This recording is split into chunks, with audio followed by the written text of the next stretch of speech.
Hello. आज मैं आप सभी को बताने जा रहा हूँ नेशनल इम्यूनाइजेशन शेड्यूल में बच्चे को कौन कौन सी वैक्सीनेशन लगाने ज़रूरी हैं, इसके बारे में आज आपको जानकारी दूंगा। सबसे पहले जब बच्चे का जन्म होता है तो उसको सबसे पहले BCG, oral polio vaccine and hepatitis B की वैक्सीन्स दी जाती है। जब बच्चा 6th वीक में आता है तब उसे ओरल पोलियो वैक्सीन का फर्स्ट डोज, पेंटावेलेंट वैक्सीन का first dose, rota virus vaccine का first dose, fractional dose of inactivated polio vaccine का फर्स्ट डोज और एक एडिशनल न्यूमोकॉकल कॉन्जुगेट वैक्सीन का फर्स्ट डोज दिया जाता है। जैसा कि मैं आपको बता रहा था कि पेंटावेलेंट क्या होता है, तो पेंटावेलेंट जनरली लोगों को समझ नहीं आता है। पेंटावेलेंट एक मिक्सचर होता है, कंपोजिशन होता है जिसमें 5 टाइप के डिजीज़ के अगेंस्ट एंटीबॉडीज़ प्रेजेंट होती है, जो कि है diphtheria, pertussis, tetanus, hepatitis B, haemophilus influenza type B. अब जैसे कि मैं बता दिया कि 6th वीक मतलब होता है 1.5 मंथ्स। उसके बाद वैक्सीन्स लगती है 10th वीक में, मतलब दूसरे महीने में। ओरल पोलियो वैक्सीन का सेकेंड डोज जो कि ओरली दिया जाता है। पेंटावेलेंट जो कि मैं आपको अभी ही बताया हूँ, जिसमें 5 टाइप के डिजीज़ के अगेंस्ट एंटीबॉडीज रहती हैं। रोटा वायरस का भी सेकेंड डोज। उसके बाद हम आते हैं 14th वीक में। 14th वीक मतलब होता है, जैसे कि एक महीने में 5 हफ्ते होते हैं, तो 14 हफ्ते मतलब होता है 2.5 महीना से 3 महीने तक। ओरल पोलियो वैक्सीन का थर्ड डोज, पेंटावेलेंट वैक्सीन का third dose, fractional inactivated polio vaccine का सेकेंड डोज, रोटा वायरस का भी सेकेंड डोज, और अगर आपने न्यूमोकोकल कॉन्जुगेट वैक्सीन लगाया है तो उसका भी सेकेंड डोज 14th वीक में देना रहता है।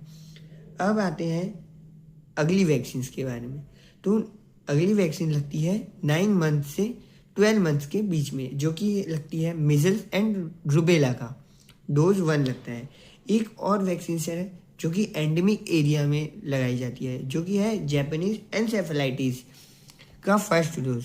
जो जापानीज एनसेफेलाइटिस है वो इम्पॉर्टेंट है उत्तर प्रदेश के लोगों के लिए, बिहार के लोगों के लिए, असम, वेस्ट बंगाल के लोगों के लिए, क्योंकि ये उस एरिया में पाया जाता है ये डिजीज़, जापानीज एनसेफेलाइटिस। एक और है PCV का बूस्टर डोज दिया जाता है। एक वैक्सीन है जो कि हम एडिशनली हम अपने बच्चों को दे सकते हैं, जो कि है टाइफॉइड कॉन्जुगेट वैक्सीन। इसके बाद आता है 16 से 24 महीने के बच्चों के लिए, जो कि है मिजल्स एंड रूबेला का डोज 2। अगर आप उत्तर प्रदेश, बिहार, असम से हैं, वेस्ट बंगाल से, तो आपको जापानीज एनसेफेलाइटिस की सेकेंड डोज भी देनी चाहिए। उसके बाद डिप्थेरा, पर्टुएसिस, टिटनेस, जो कि DPT नाम से एक वैक्सीन आता है, उसका booster dose. Oral polio vaccine का बूस्टर डोज। उसके बाद जो वैक्सीन लगती है वो 5 से 6 साल के बीच में लगती है, जो कि DPT का बूस्टर डोज है। उसके बाद हम 10 साल में टिटनेस एंड एडल्ट डिप्थेरा का लगा सकते हैं। उसके बाद 16 साल में हम फिर से टिटनेस एंड डिप्थेरिया का वैक्सीन दे सकते हैं। तो ये सारी वैक्सीन जो है ये बच्चों को देनी ज़रूरी है, बहुत ज़रूरी है। अब इसके साथ कुछ वैक्सीन्स प्रेग्नेंट मदर को भी देनी बहुत ज़रूरी होती है, जैसे कि टिटनेस एंड डिप्थेरिया का डोज 1, टिटनेस एंड डिप्थेरिया का डोज 2। अब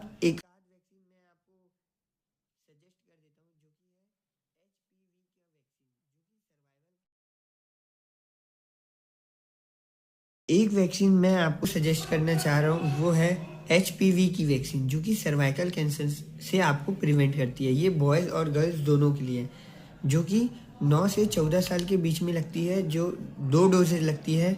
एक जब आप 9 से 14 साल के बीच में जब भी लगाएंगे, उससे पहला डोज जब लगाएंगे उसके बाद 6 महीने बाद उसका बूस्टर लेना पड़ेगा। अगर आप 15 के साल से बड़े हैं तो आपको 3 डोज लगाना पड़ेगा। एक जब लगाए हैं तब उसके 2 महीने बाद और उसके बाद उसके 6 महीने बाद। तो ऐसे आप इम्यूनाइजेशन शेड्यूल को फॉलो करके आप बहुत सारी डिजीज़ से बच सकते हैं। सो और इन्फॉर्मेटिव वीडियो के लिए आप बने रहें इस चैनल पे और देखते रहें।